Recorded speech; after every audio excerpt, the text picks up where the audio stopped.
Calder was an artist who never stayed still.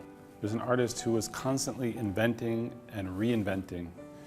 And he would invent, achieve some kind of completion, and then move away, discard it.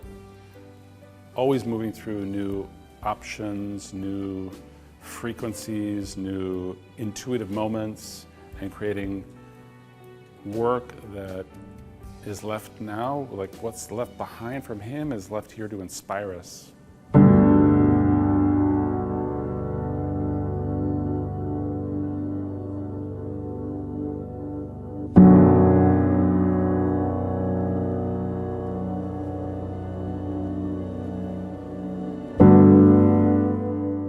Mais Alexander Calder, c'est un artiste merveilleux qui est né aux États-Unis, dont le père était sculpteur aussi, et qui dans les années 20, il décide de venir vivre à Paris, de vivre l'expérience de Paris. Et là, il arrive dans une situation intéressante. Donc il commence à regarder la scène de Paris, il commence là avec le cirque.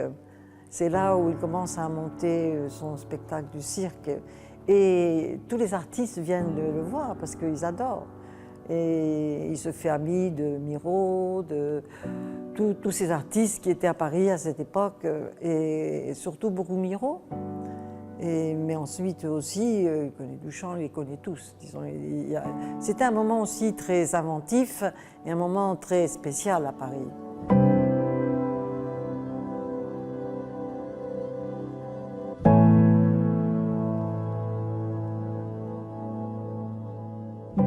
Mingot, Le Corbusier, Karl Einstein, all these amazing intellectuals that were working in Paris at the time.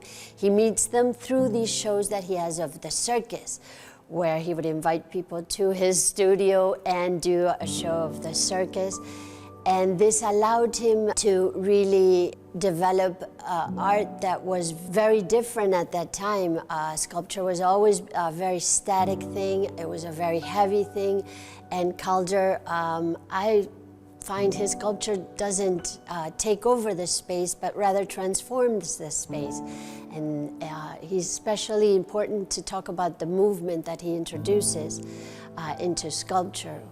So kinetic art was, now we look at a mobile and it seems something we're very used to it, but at that time, sculpture did not move and sculpture was not airy, so he's one of the most influential artists of the 20th century, and he, in a way, is a step forwards towards time-based art, video art, and one of most influential artists of the 20th century.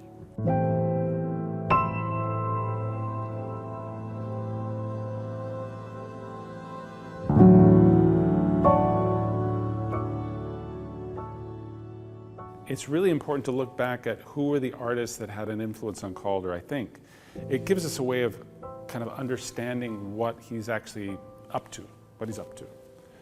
And you have Kandinsky, who was painting images, painting shapes in a space that was kind of like describing a dimensional experience of music and sound.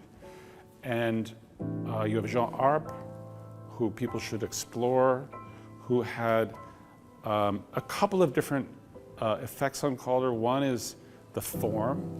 So the earliest sculptures you have in the exhibition are not about biomorphic abstraction, but later works have a direct association to Jean Arp and his kind of exploration about how the body form could be utilized in the creation of new forms.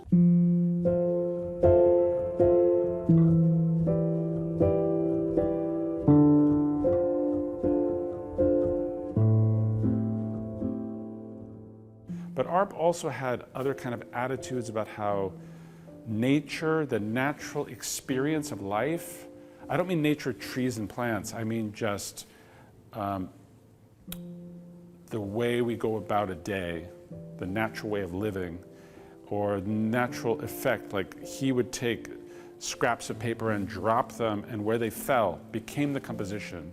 And that was a pure, perfect composition in its imperfection.